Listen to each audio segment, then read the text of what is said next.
You're not allowed in here anymore. Sarah's words hit me like a slap, her manicured hand blocking the doorway to Dad's ICU room.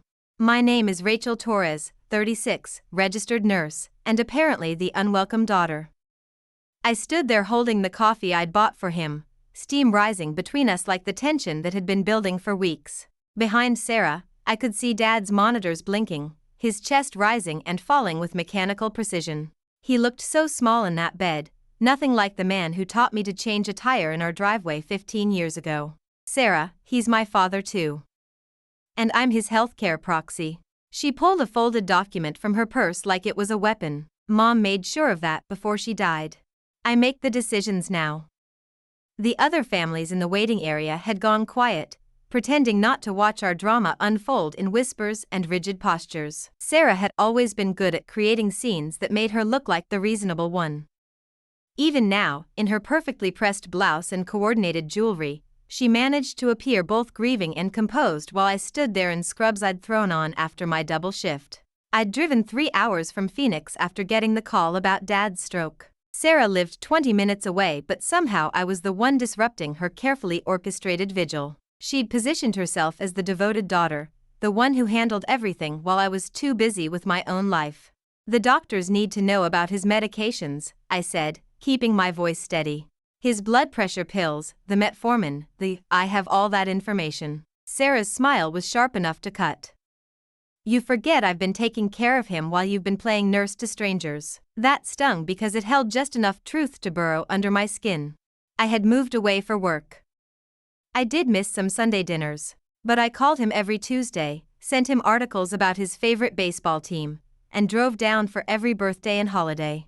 Sarah made it sound like I'd abandoned him to chase some glamorous career, when the truth was I worked in a county hospital emergency room, dealing with overdoses and domestic violence cases until my feet bled in my shoes. Sarah stepped closer, lowering her voice to that particular register she used when she wanted to sound reasonable while delivering a knife thrust. Rachel, I know you feel guilty about not being around more, but this isn't the time for you to try to make up for that. Dad needs consistency right now, not confusion. The accusation landed exactly where she intended. I felt the familiar burn of being cast as the selfish sister, the one who chose her career over family obligation. Sarah had perfected this narrative over the years. She was the sacrifice, I was the escape artist. Never mind that her sacrifice involved living in Mom's old house rent-free and using Dad's credit card for her grocery shopping. What confusion? I asked. I'm a nurse, Sarah. I understand medical terminology. I can read his charts. That's exactly what I mean. Sarah's voice took on that patient, condescending tone she'd used since we were kids. You think because you have some medical training, better than the actual doctors here.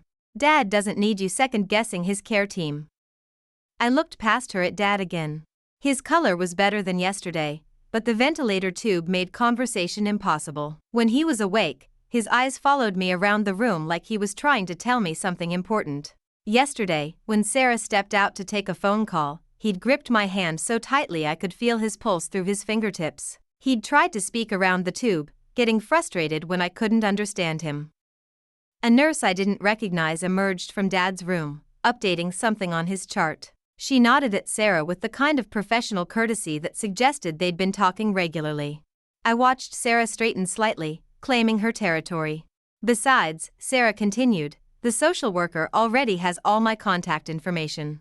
I'm handling the insurance paperwork, the discharge planning, everything. Adding you to the mix now would just complicate things. Discharge planning? The words came out sharper than I intended. Sarah, he had a massive stroke 4 days ago. He's on a ventilator. The doctor said he's stabilizing. Sarah's chin lifted in that defiant way it always did when she was caught being presumptuous. They're talking about moving him to a step-down unit, possibly transferring him to a long-term care facility. A nursing home. I said it like the curse word it was in our family. Dad had made us promise years ago when Mom was dying that we'd never put him in one of those places. He'd seen what happened to his own father, the neglect disguised as care, the slow erosion of dignity. A rehabilitation facility, Sarah corrected, where he can get proper physical therapy and medical supervision. I've already been looking at options. The casual way she said it, like she was shopping for window treatments, made my stomach clench. I knew those places. I'd transferred patients to them from the ER, and I'd seen the ones who came back with bed sores and medication errors and that particular hollow look that came from being forgotten. We haven't even talked about what Dad would want. Dad's not in a position to make those decisions right now, Rachel. That's why Mom set up the healthcare directive. Someone has to be practical. Practical. Sarah's favorite word, the one she used to justify every decision that made her life easier. It had been practical to sell Mom's jewelry without asking me. Practical to change Dad's house insurance to a company that gave her a referral bonus. Practical to convince him to update his will after Mom died, though she'd never shared the details of those changes with me. I set the coffee on the nurse's station counter, watching the steam dissipate like my last attempt at peaceful coexistence. But I'm not going home. Rachel, I'll be in the waiting room. I turned away before she could argue, feeling her satisfaction like heat on my back. As I walked toward the elevator, I heard Dr. Martinez call Sarah's name from the nurse's station. Something about paperwork and legal documentation that needed to be reviewed. I should have kept walking, should have found a quiet corner to call my supervisor and arrange for more time off. Instead, I stopped near the water fountain, close enough to hear without being obvious about it. Ms. Torres, we need to clarify something about your father's healthcare directive, Dr. Martinez was saying. There seems to be some confusion in the paperwork. Sarah's voice carried that edge of impatience she got when people questioned her authority. What kind of confusion? I've been handling everything since he was admitted. I understand, but according to the documentation we received from his primary care physician, there's been a recent update to his medical power of attorney. We need to verify who has legal authority to make treatment decisions. The silence that followed felt heavy enough to collapse the building. I turned slightly, pretending to read the visitor information posted near the elevators, but I could see Sarah's reflection in the window. Her face had gone very still. I'm sure there's been a mistake, she said finally. I have the original documents right here.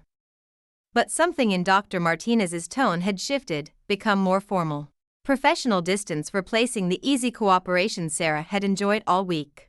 I felt a strange flutter in my chest, like the moment before you realize you've been holding your breath. The conversation would change everything, though I didn't know it yet. The elevator doors closed behind me, but I couldn't shake the image of Sarah's face when Dr. Martinez mentioned paperwork confusion. I'd seen that exact expression once before, 3 years ago, standing in Mom's hospital room while the oncologist explained treatment options. That was when Sarah first discovered the power of being the person who handled everything. Mom had been unconscious for 2 days after the surgery to remove what turned out to be inoperable tumors. Sarah and I were taking shifts, but she'd somehow positioned herself as the primary contact with the medical team. I was working 4 12-hour shifts a week then, trying to keep up with my student loan payments while Mom's insurance covered barely 60% of her treatments. The doctor says we need to consider comfort care options, Sarah had told me that Tuesday morning, her voice careful and controlled. I'd been reviewing Mom's chart, a habit that annoyed Sarah but gave me some illusion of control.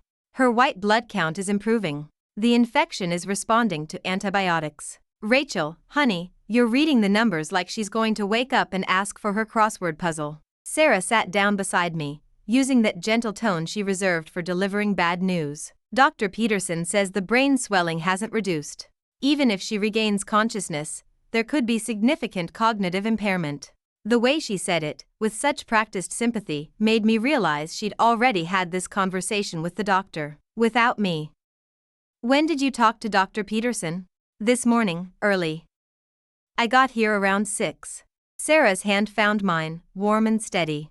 I know how hard you've been working, how exhausted you are. I thought I could handle the medical updates and fill you in when you got here. It had sounded reasonable. Considerate, even. Sarah protecting me from the weight of difficult decisions while I was stretched too thin. But something about the timing felt wrong. Dr. Peterson made rounds at 7:30. Sarah would have had to specifically request an early meeting. I want to talk to him myself, I'd said. Of course. I told him you'd have questions. Sarah squeezed my hand. But Rachel, I think we need to be realistic about what's best for Mom. And for Dad. He's not handling this well. Dad, who'd been sitting in Mom's room for 18 hours a day, holding her hand and reading aloud from the romance novels she loved. who looked like he'd aged a decade in 2 weeks. What do you mean? He's talking about taking out a second mortgage to pay for experimental treatments. Treatments that aren't covered by insurance and probably won't work. Sarah's voice carried that particular combination of concern and exasperation that made her sound like the only adult in a room full of children. Someone needs to help him understand that bankrupting himself won't bring Mom back. I'd felt the familiar tug of Sarah's logic, the way she could make complicated decisions seem simple by framing them as protecting Dad from his own emotional choices. It was the same reasoning she'd used to convince Mom to put Dad's name on her life insurance policy but make Sarah the beneficiary in case something happens to both of them. Just practical planning, she'd said. Has Dad actually talked about a second mortgage? He's been researching clinical trials, calling insurance companies, asking about payment plans. Sarah pulled out her phone, showing me a list of browser bookmarks. Look at this, Rachel. Experimental cancer treatments, medical loans, selling house to pay medical bills. It's not healthy. I'd stared at the screen, seeing Dad's desperate hope translated into search terms. But something about Sarah having access to his phone, having screenshots of his browsing history, felt like a violation I couldn't name. How did you get this? He asked me to help him research options. I've been handling the insurance paperwork, remember? He trusts me to manage the financial side of things. Sarah's tone suggested this should be obvious, even admirable. But I remembered Dad differently. I remembered him calling me directly when Mom first got sick, asking me to explain the medical terminology in language he could understand. I remembered him saving articles about experimental treatments to discuss with me during our Tuesday phone calls. When had that shifted to Sarah managing his research? I think, Sarah continued, we need to consider what Mom would actually want. She always said she didn't want to be kept alive by machines, didn't want to put the family through financial ruin for treatments that might not work. Mom had said that during casual conversations about other people's medical crises. But she'd also said she wanted to see me graduate from my nurse practitioner program. She'd said she wanted to be around when I finally found someone worth bringing home for Sunday dinner. She'd said a lot of things that suggested she wasn't ready to give up. I want to talk to her primary oncologist, I'd said. Get a second opinion about her neurological status. Of course, Sarah agreed immediately. But Rachel, we can't put Dad through weeks of false hope if the outcome is inevitable. Sometimes the kindest thing is accepting reality. The elevator reached the ground floor, pulling me back to the present. Through the hospital lobby windows, I could see Sarah's car in the parking lot, the SUV Dad had co-signed for after her divorce, when her credit was too damaged to qualify on her own. She'd promised to take over the payments within 6 months. That was 2 years ago. I thought about Dad's Tuesday phone calls, how he'd started mentioning Sarah's visits more frequently after Mom died. How grateful he was that she was keeping him company and helping with household tasks. How he'd stopped asking my opinion about financial decisions and started telling me about choices Sarah had helped him make. The pattern was there if I'd bothered to look for it. Sarah positioning herself as the helpful daughter while I was conveniently too busy with work to interfere. Sarah becoming Dad's primary source of information and advice while I maintained our relationship through weekly phone calls and holiday visits. Just like she'd done with Mom's medical decisions, framing her control as protection. I pulled out my phone and called Dad's primary care physician, Dr. Henley, who'd been treating him for 15 years. If there was confusion about healthcare directives, if something had been changed recently, Dr. Henley would know. The call went to voicemail. I left a message explaining who I was and asking him to call me back about Dad's medical power of attorney documentation. Then I sat in the lobby's uncomfortable chairs and waited, watching Sarah's car through the window. 20 minutes later, my phone rang. Ms. Torres, I'm glad you called, Dr. Henley said without preamble. I've been trying to reach your father's emergency contact about some paperwork he submitted 3 weeks ago, right around the time Dad had mentioned feeling under the weather during our Tuesday call. The same week Sarah had taken him to urgent care for what she described as a minor respiratory infection. What kind of paperwork? New healthcare directive forms. Your father came in specifically to update his medical power of attorney designation. He seemed quite certain about the change, but I wanted to confirm he understood the implications. The lobby air conditioning hummed overhead, but I felt suddenly cold. Dr. Henley, who is listed as his current healthcare proxy. The pause that followed told me everything I needed to know, even before he said my name. I walked back into the ICU like I was approaching a crime scene, which, in a way, I was. The knowledge sat heavy in my chest. Dad had changed his healthcare proxy to me 3 weeks ago, the same week Sarah had taken him to urgent care. The same week she'd started making decisions about his treatment as if she'd always held that authority. Sarah was still at the nurse's station, but now she was leaning against the counter with the aggressive casualness of someone trying to look unbothered. Dr. Martinez stood across from her, holding a clipboard and wearing the expression doctors get when they're about to deliver news that will complicate everyone's day. "There she is," Sarah announced as I approached, her voice carrying forced brightness. Dr. Martinez was just explaining there's been some mix-up with Dad's paperwork. I looked at Dr. Martinez, who nodded at me with something that might have been relief. "Ms. Torres, we need to clarify your father's current medical power of attorney designation. According to our records from his primary care physician, you're listed as his healthcare proxy as of 3 weeks ago." Sarah's laugh was sharp and brittle. "That's obviously a mistake. I've been handling Dad's medical decisions since Mom died. Rachel lives 3 hours away. The documentation appears to be properly executed," Dr. Martinez continued, his tone carefully neutral. "Witnessed and notarized. But your sister has been acting as his healthcare representative since his admission." I felt the weight of both their expectations, the unspoken demand that I choose a side in this moment. Sarah's eyes held a challenge disguised as confusion, daring me to contradict the narrative she'd spent the last 4 days constructing. Part of me wanted to let it slide, to say there must be some mistake and let Sarah continue managing Dad's care while I went back to Phoenix and my own life. It would be easier. Sarah had always been better at handling family logistics, and I had patients of my own who needed me. But I thought about Dad gripping my hand yesterday, trying to tell me something around that ventilator tube.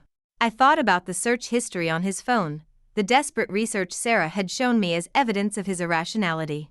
"It's not a mistake," I said quietly. "Dad asked me to be his healthcare proxy 3 weeks ago." Sarah's face went very still. "That's impossible. Dad would have told me about something that important. Why would he need to tell you?"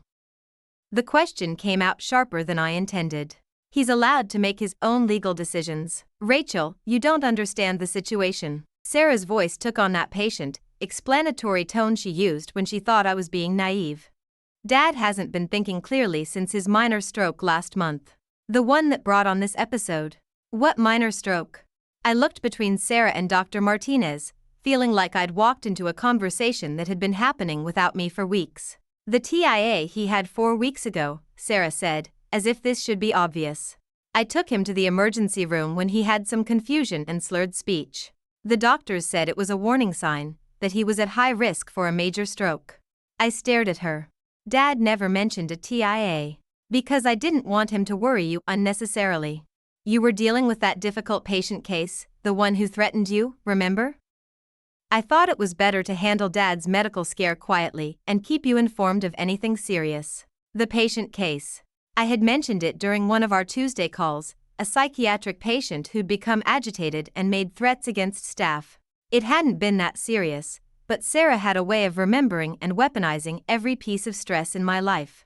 "So you took him to the ER," I said slowly, "and then 3 weeks later he updated his healthcare directive to make me his proxy."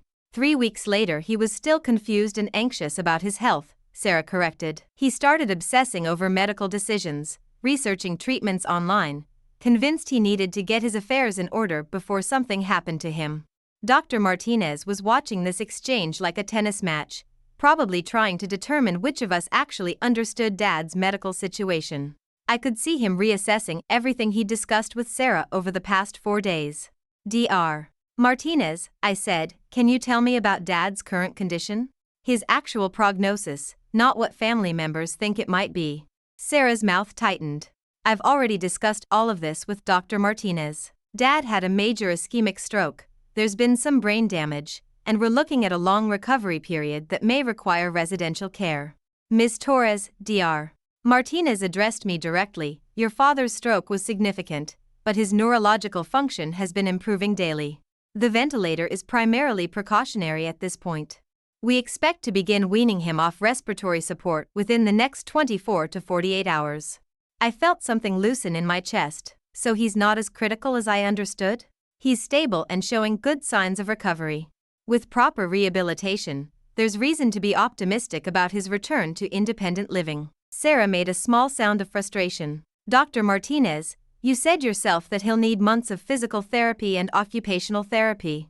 He can't live alone anymore. That's true, Dr. Martinez agreed.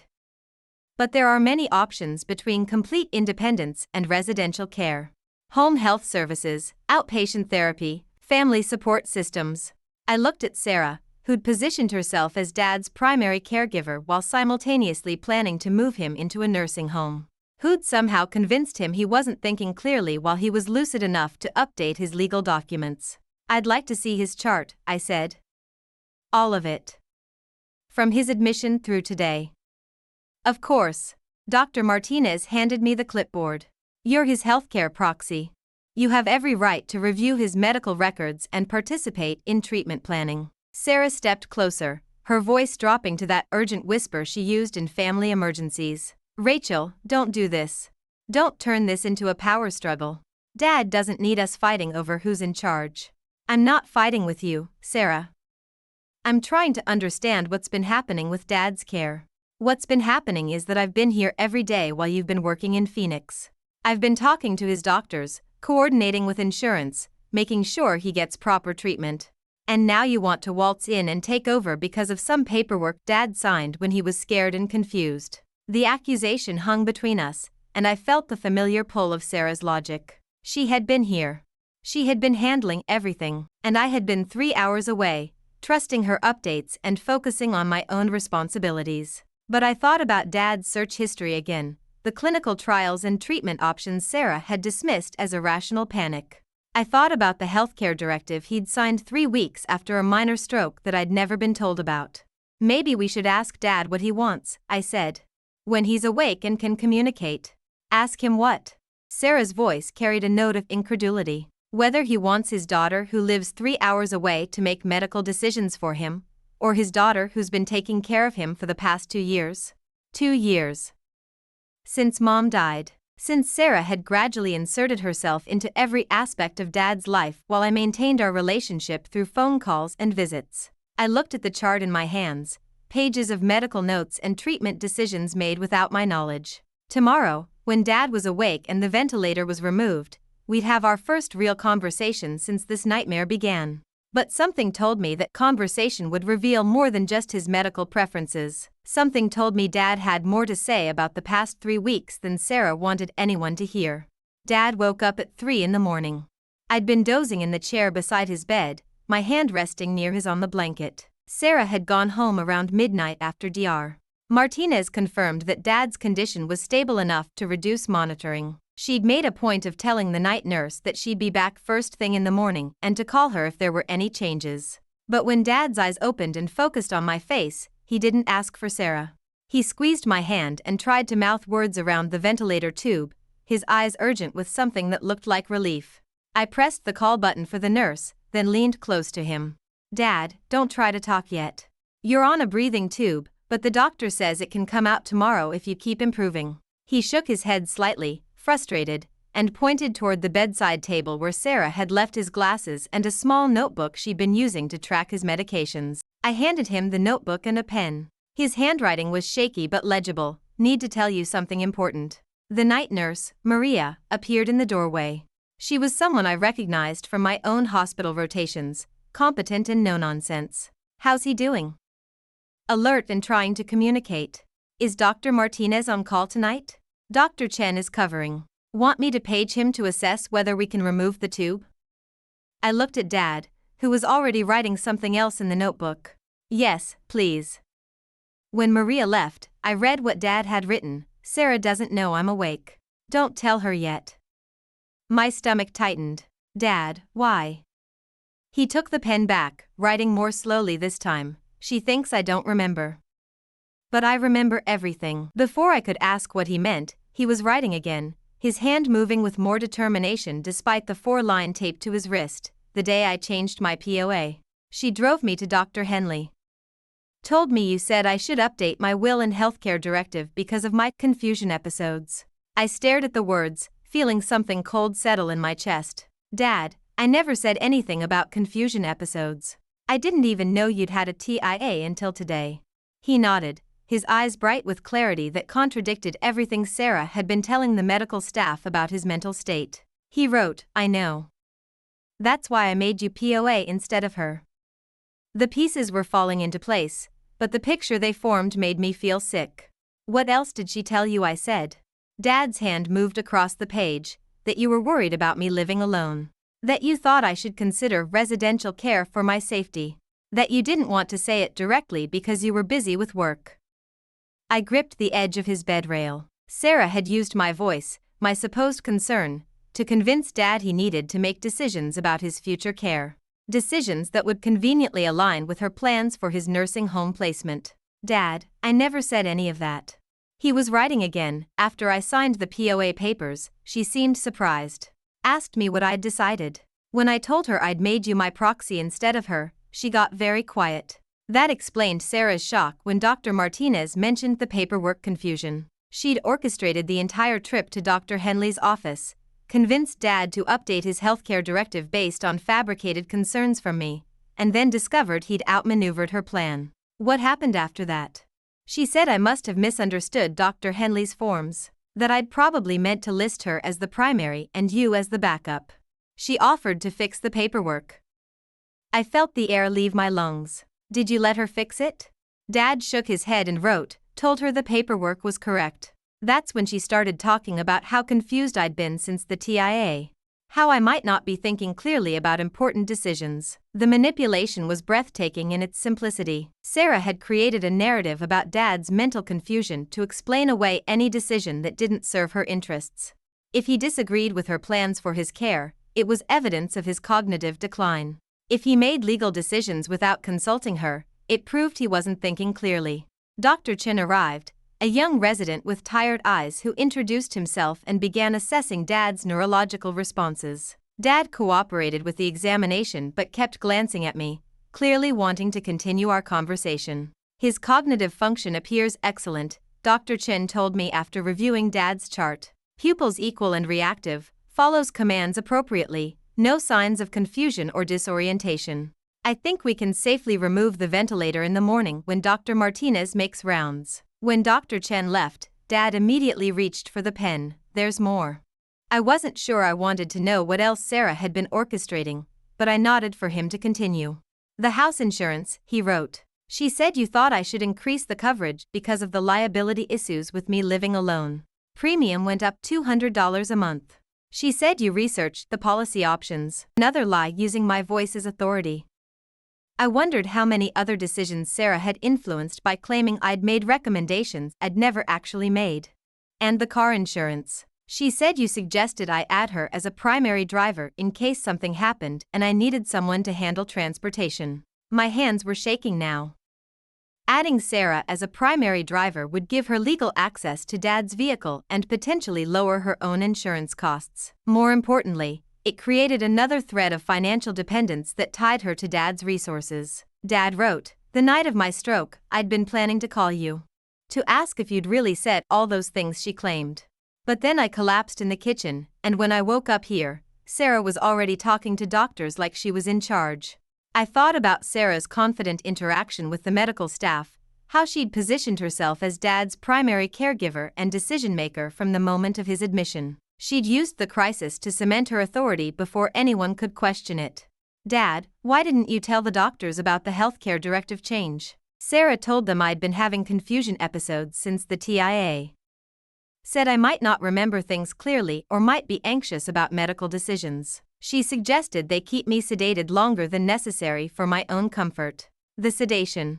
I'd wondered why Dad seemed so sleepy during my first visits, why he hadn't been more alert after his neurological symptoms stabilized. Sarah had been managing his medical care to keep him quiet while she established herself as his advocate. She also told them you lived far away and couldn't be involved in day-to-day medical decisions, that it would be better to work with her as the local family member.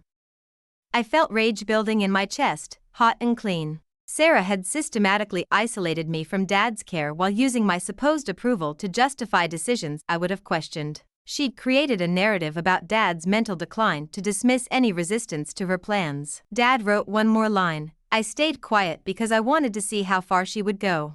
That stopped me cold. You were testing her? He nodded, his eyes holding something that looked like disappointment mixed with determination. Then he wrote, Rachel, there are things about the house, about Mom's life insurance, about the will. Things Sarah doesn't know I know. Before I could ask what he meant, I heard Sarah's heels clicking down the hallway outside. It was barely 5 in the morning, but she was already here, probably planning to establish herself as the primary contact before Dr. Martinez made morning rounds. Dad grabbed my hand and wrote quickly, Don't tell her I can communicate clearly yet. Let me hear what she says when she thinks I can't understand. I looked at my father, this man I'd thought was becoming confused and dependent, and realized he'd been playing a much longer game than any of us had suspected. Sarah appeared in the doorway, her face carefully arranged in an expression of concern. Oh good, you're still here. How was he during the night? I looked at Dad, who had closed his eyes and let his breathing become deep and regular, as if he were still heavily sedated. Quiet, I said. He stirred a few times but didn't really wake up. Sarah moved to the other side of his bed, speaking in the loud, slow voice people use with children or patients they assume can't understand. Hi, Dad. It's Sarah. I'm here to take care of everything. Don't worry about anything. Dad's face remained peaceful, but I saw his fingers twitch slightly on the blanket. He was listening to every word. Sarah settled into the chair on the opposite side of Dad's bed, pulling out her phone and a manila folder thick with paperwork. She spoke to me across Dad's supposedly unconscious form like he was a piece of furniture. I've been thinking about our conversation yesterday, and I want you to know I understand why you're upset about the healthcare proxy situation. Her tone was reasonable, conciliatory. Dad was scared after his TIA, and he probably thought having a nurse in the family make medical decisions would be safer. I watched Dad's face remain perfectly still, but his breathing had changed slightly. He was listening to every word. The thing is, Sarah continued, organizing papers in her lap, being someone's healthcare proxy isn't just about understanding medical terminology. It's about knowing their daily routine, their actual limitations, their financial situation, things you can't assess from 3 hours away. She pulled out a thick stack of documents. I've been managing Dad's household expenses since Mom died. His monthly bills, his insurance claims, his Medicare supplement payments. Do you know how much his medications cost? How much physical therapy would cost if insurance doesn't cover it? I didn't know those things, and Sarah knew I didn't know.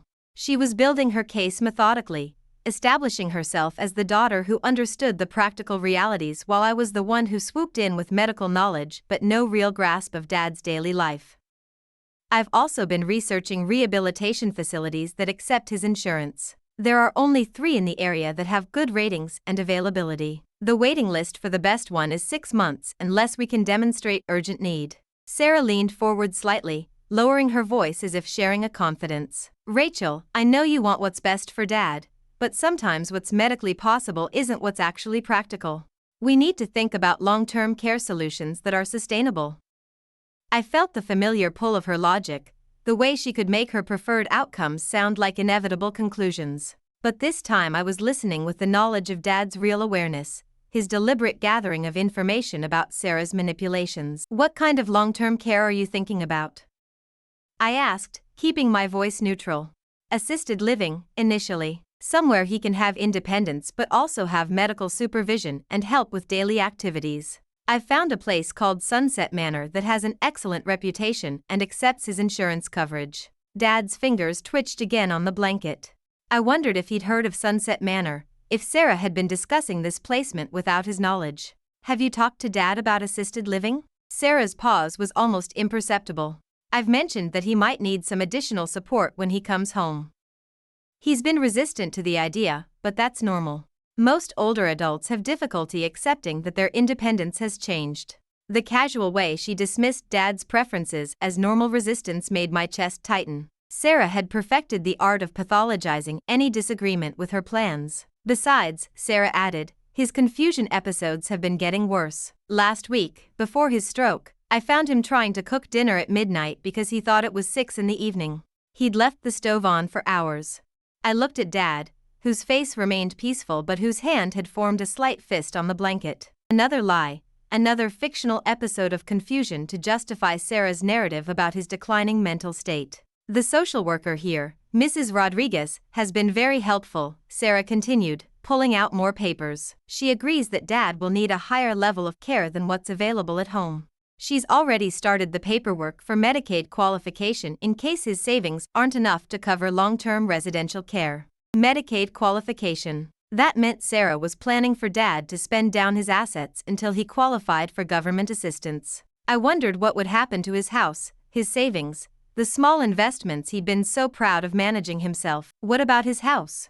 We'll probably need to sell it to pay for his care initially. The real estate market is good right now, and the house has been appraised at significantly more than what he paid for it. Sarah's tone suggested this was a fortunate coincidence rather than the liquidation of Dad's primary asset. Does Dad know you're planning to sell his house? Rachel, Dad's been living in a 2-story house with narrow hallways and stairs he can barely navigate. Even if he recovers completely from the stroke, he'll be at high risk for falls. Keeping the house would be dangerous and impractical. Everything was dangerous and impractical if it interfered with Sarah's plans. Dad's desire to live in his own home was dangerous.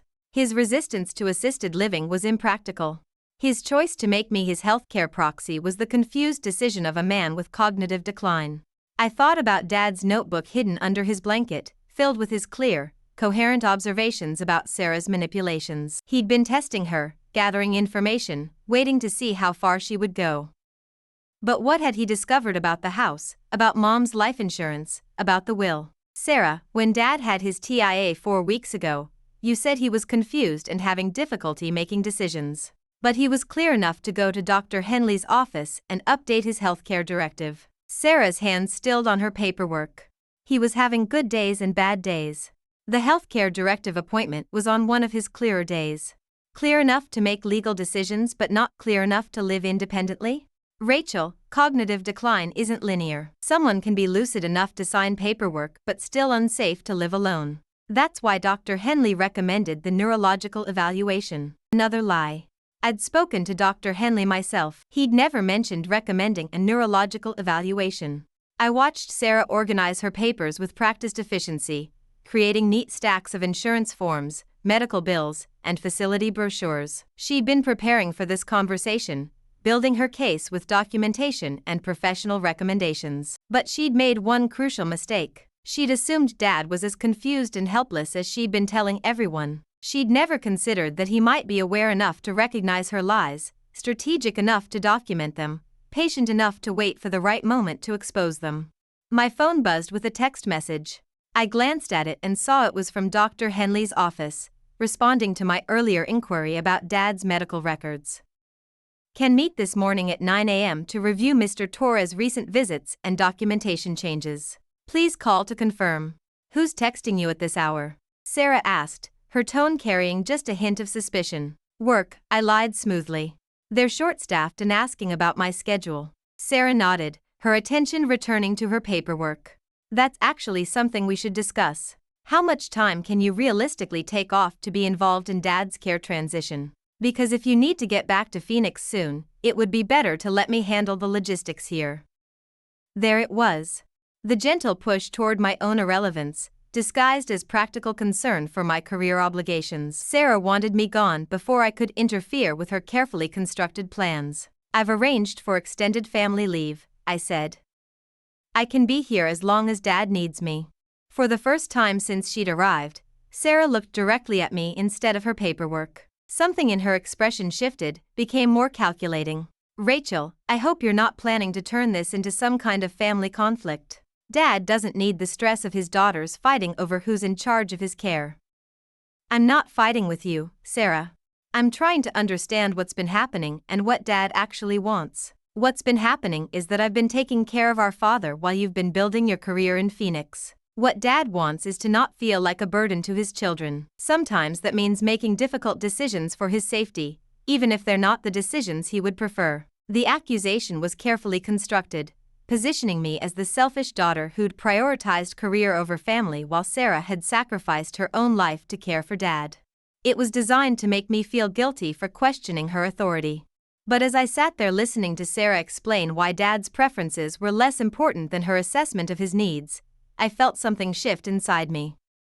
A clarity that cut through years of accepting Sarah's version of family dynamics. Dad was awake. Dad was aware. Dad had been strategic enough to change his healthcare proxy without Sarah's knowledge and patient enough to let her reveal the full scope of her manipulations. If Dad could play a long game, so could I.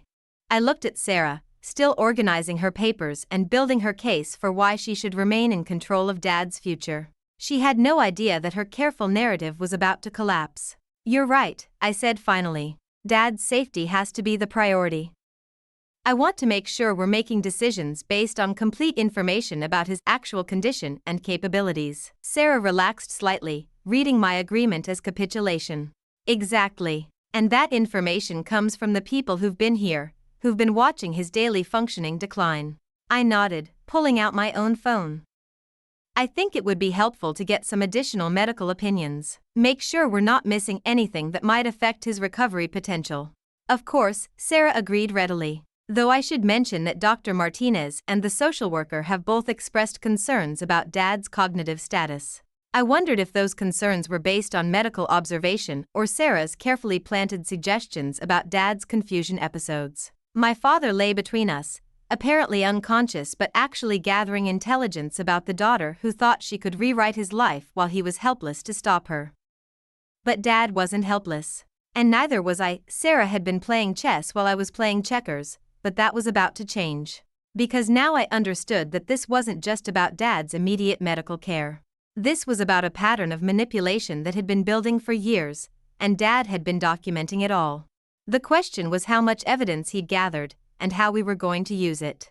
Dr. Martinez arrived for morning rounds at exactly 7:30, followed by Maria and a respiratory therapist. Dad had been awake for 20 minutes, carefully maintaining his facade of drowsy confusion while Sarah bustled around his room arranging flowers and updating her legal documents. "Good morning, Mr. Torres," Dr. Martinez said warmly. "How are you feeling today?" Dad blinked slowly and made a weak gesture toward his throat, the picture of a patient struggling to communicate around the ventilator tube. But when Sarah stepped out to take a phone call from the insurance company, his eyes sharpened immediately. "The breathing tube is coming out this morning," Dr. Martinez explained to me. "His oxygen levels have been excellent all night, and his neurological responses are strong." I watched Sarah through the doorway, pacing in the hallway while she discussed Dad's coverage limitations with someone from Medicare. She was building her case systematically, establishing medical necessity for long-term residential care.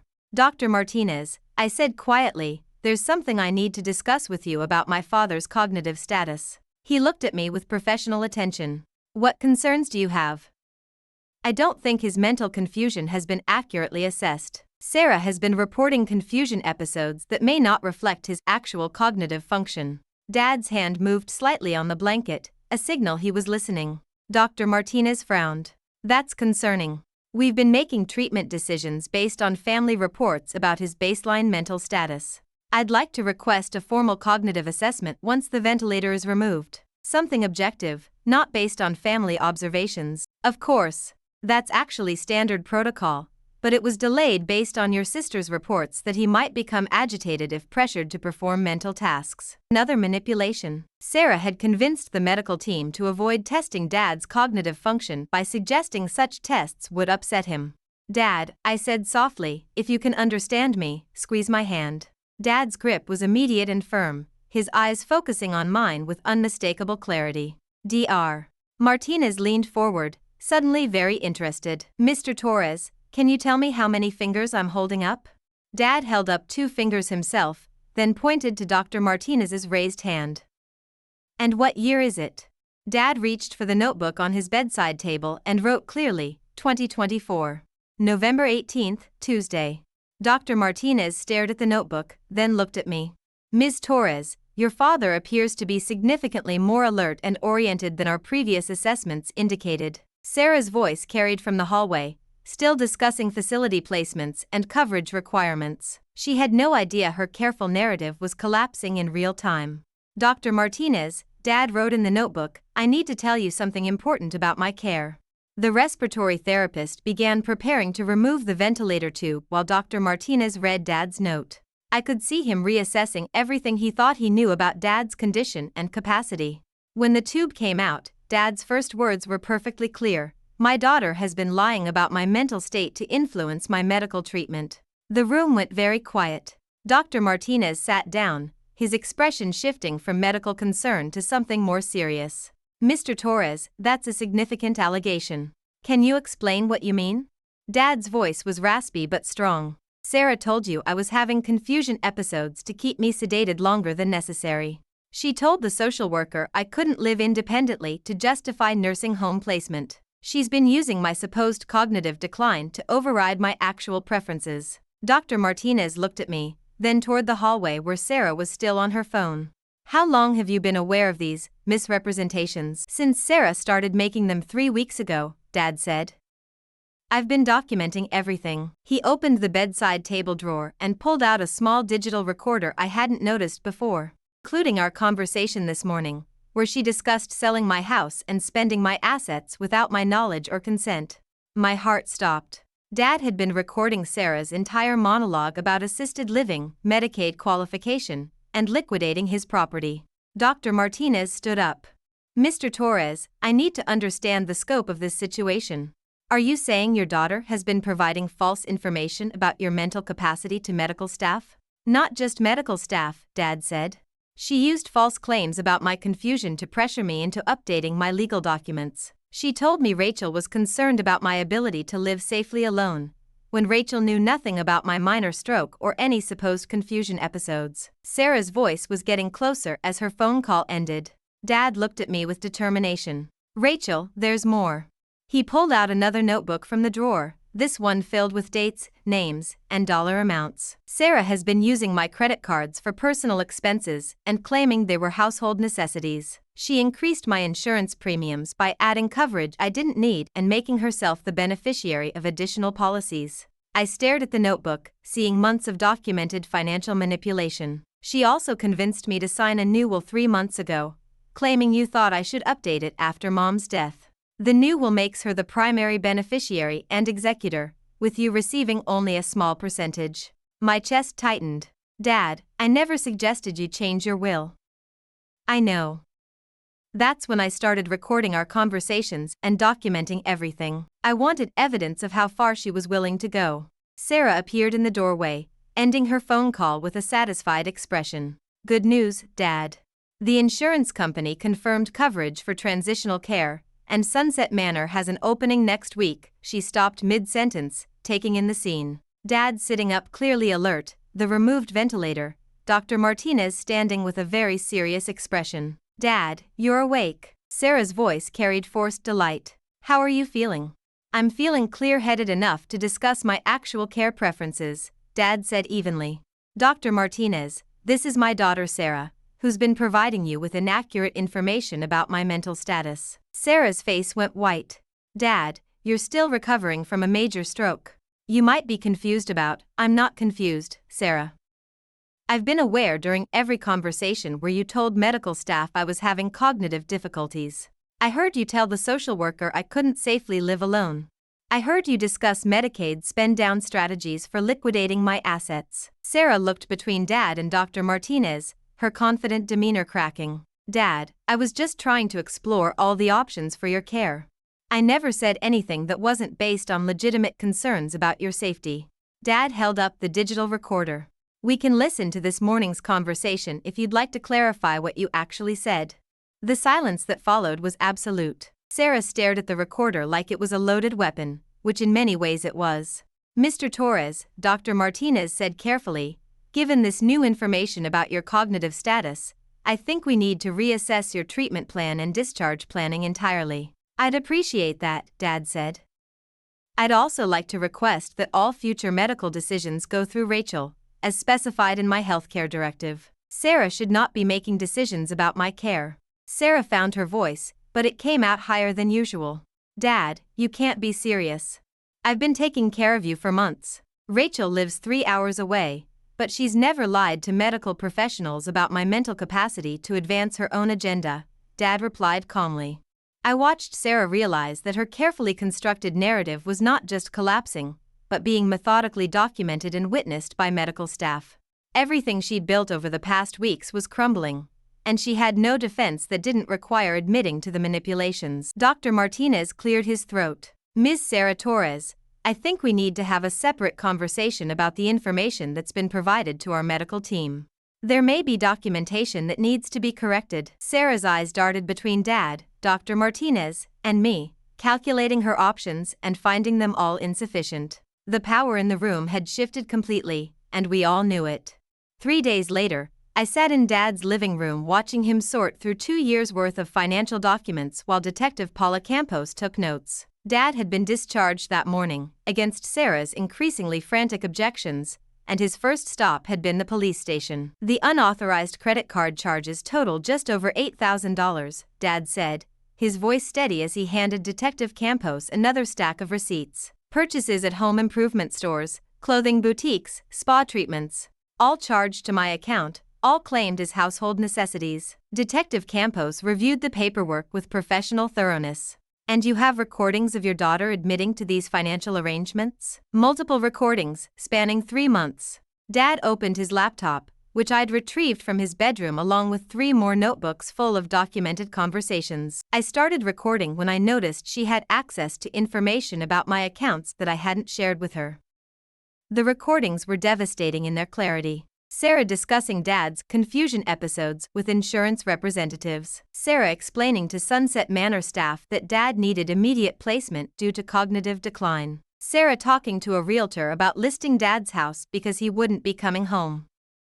But the most damaging recording was from 2 weeks ago, Sarah on the phone with someone from a legal aid society, asking about guardianship procedures for adults with dementia. She was researching how to have me declared mentally incompetent, Dad explained to Detective Campos, while simultaneously convincing me to update legal documents that would benefit her financially. I watched him navigate this conversation with calm precision, nothing like the confused, declining man Sarah had described to medical professionals. His stroke recovery had been remarkable, but his mental clarity had never actually been compromised. Sarah had constructed an elaborate fiction to justify decisions that served her interests. Detective Campos closed her notebook. Mr. Torres, based on what you've shown me, there are grounds for investigating financial elder abuse. The false statements to medical professionals and insurance companies could constitute fraud. The unauthorized use of your credit accounts is theft. Dad nodded. I want to file formal charges, not because I want to destroy my daughter's life, but because she needs to understand that actions have consequences. After Detective Campos left, Dad and I sat in his kitchen where he'd collapsed 4 days ago. The same kitchen where Sarah claimed he'd left the stove on all night in a confused state, another fabrication to support her narrative about his declining mental state. Dad, how long have you known what Sarah was doing? He considered the question while pouring coffee with hands that showed no tremor, no confusion. I started suspecting something 6 months ago when she insisted I switch to online banking because it would be easier for me to manage. Then she offered to help me set it up and memorized all my passwords. And you let her? I let her think she was manipulating an old man who was becoming dependent on her help. Dad's smile was wry. Your mother always said Sarah was smart enough to be dangerous but not smart enough to be careful. I wanted to see how far she'd go. I thought about Sarah's face when Dad revealed the recordings, the way her confident manipulations had crumbled when confronted with evidence. She'd left the hospital without saying goodbye, and her subsequent calls had gone from tearful apologies to angry accusations about Dad's vindictive behavior. The hardest part, Dad continued, was letting her tell people I was confused and declining. Watching her convince medical staff I couldn't make rational decisions. But I needed documentation of her pattern of manipulation. My phone buzzed with another text from Sarah. The 15th one since yesterday, alternating between pleading for understanding and demanding I convince Dad to drop this ridiculous vendetta. I deleted it without reading the full message. She's not going to accept this quietly, I said. I know. Sarah's never handled consequences well. Dad leaned back in his chair, looking older but also more substantial than he had in months. But she can't claim I'm confused anymore. Too many witnesses to my actual mental state. Dr. Martinez had been thorough in his documentation of Dad's cognitive assessment after the ventilator removal. The neuropsychologist who evaluated Dad yesterday confirmed no signs of dementia, confusion, or impaired decision-making capacity. Sarah's claims about his mental decline were officially contradicted by medical evidence. The will you signed 3 months ago, I said. What happens with that? Already voided. I had my original attorney review the circumstances under which Sarah convinced me to change it. Turns out making legal decisions based on fabricated concerns from family members constitutes undue influence. I watched Dad organize his financial documents with methodical precision, reclaiming control over accounts and decisions Sarah had gradually assumed authority over. His recovery wasn't just medical, it was the restoration of autonomy that Sarah had systematically eroded. Dad, I'm sorry I wasn't here to see what was happening. Rachel, you couldn't have seen it. Sarah was careful to make everything sound like reasonable family support. Help with bills, assistance with medical appointments, guidance about legal updates. From the outside, it looked like a devoted daughter caring for an aging father. That was what made Sarah's manipulations so effective. They were disguised as love and care. Her control was presented as protection, her financial benefit as practical family planning. Besides, Dad added, you being 3 hours away actually helped my case. Sarah couldn't claim you were influencing my decisions or creating conflict about my care. When I made you my healthcare proxy, it was clearly my independent choice. My phone rang. Sarah's name appeared on the screen for the 4th time today. Answer it, Dad said quietly. Put it on speaker. I want to hear what she says when she thinks I'm not listening. I hesitated, then accepted the call. Rachel, thank God. I've been trying to reach you for days. Sarah's voice was tearful, desperate. Dad is making a terrible mistake with these accusations. He's not thinking clearly about the consequences for our family. Dad gestured for me to respond. Sarah, the police have reviewed Dad's evidence. His mental state has been professionally evaluated. What consequences are you worried about? Rachel, you know Dad can be vindictive when he feels betrayed. He's turning a family misunderstanding into a criminal matter. We need to handle this privately, work things out between ourselves. I looked at Dad, who was listening with the expression of someone hearing a familiar pattern of manipulation. Sarah, taking $8,000 from Dad's accounts without permission isn't a family misunderstanding. Neither is lying to doctors about his mental capacity. I never took anything that wasn't for Dad's benefit. Every purchase was something he needed or something that helped maintain his household. And I never lied to doctors. I expressed legitimate concerns about his ability to live safely alone. The same justifications, reframed as misinterpreted good intentions. Sarah was still trying to control the narrative, even with recorded evidence contradicting her claims. Dad took the phone from my hand. Sarah, this is your father speaking. I'm alert, oriented, and tired of your lies. The silence on the other end stretched for 30 seconds. Dad, I was trying to protect you. No, Sarah. You were trying to protect your access to my money and control over my decisions. There's a difference. Another long pause. When Sarah spoke again, her voice had changed, less pleading, more calculating. Fine. If you want to destroy our relationship over some paperwork and misunderstandings, that's your choice. But don't expect me to keep taking care of you when you decide you need help. She hung up. Dad handed me back the phone with a sad smile. And there it is. The real Sarah, revealed when her manipulations stopped working. I thought about the past 4 days, watching Dad methodically expose and document years of subtle control disguised as family care. He'd played a longer game than Sarah realized, gathering evidence while appearing to be the confused, grateful father she thought she was managing. Dad, do you think she actually believed she was helping you? He considered this while looking around the kitchen he'd almost lost to Sarah's plans for his residential care placement. I think Sarah convinced herself that what was good for Sarah was good for me. That's not the same as actually caring about what I wanted. I watched him organizing documents that proved his competence, his awareness, his deliberate decision to trust me with his healthcare decisions instead of the daughter who lived closer but cared less about his actual preferences. Sarah had underestimated both of us. She'd seen a declining father and a distant daughter, easy targets for her systematic control. She'd never imagined Dad was strategic enough to document her manipulations or that I would prioritize his autonomy over family harmony. The power had shifted completely. Dad had his independence back, his finances secured, his legal documents reflecting his actual wishes. Sarah had her freedom too, freedom from the responsibility of caring for a father who was no longer willing to pretend he needed the kind of help that served her interests more than his own. As I helped Dad prepare dinner in the kitchen where this nightmare began, I realized he'd never actually needed saving.